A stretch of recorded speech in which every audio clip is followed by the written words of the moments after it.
જે બધું લખે છે બધું લખાય છે, મળશે. નસીબ બસીબ તંબુરો હોતું નથી, અને બનાવવું પડે છે, અને બને છે. બધું બેસ્ટ કર્યા પછી ઈશ્વર પર શ્રદ્ધા. ત્રીજી વાત, તમારે જો પૈસા કમાવા છે એનો સૌથી બેસ્ટ રસ્તો બતાવો. તમને કદાચ માનવામાં નહીં આવે, પણ સનાતન સત્ય વાત કહું છું. ત્રીજો નિયમ શું છે? રોજ મા બાપને પગે લાગો. તમારામાંથી કેટલા લોકો પગે લાગો? Just rays your hand. Yes, 10%. Thank you. આટલા લોકો જોડે સેલ્ફી પડાવીશ મ્યુઝિક કાર્યક્રમ પતે પછી.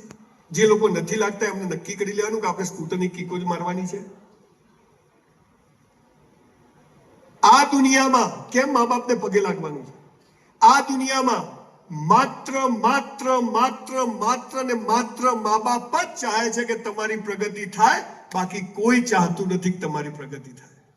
Only your parents. મા બાપથી મોટો દેવ નથી, અને મા બાપથી મોટું પૂજનીય આ વિશ્વમાં કોઈ છે જ નહીં. આ તો કેવી રીતે લાગે? પેલી રિક્ષાને હેન્ડલ મારતો ને આમાં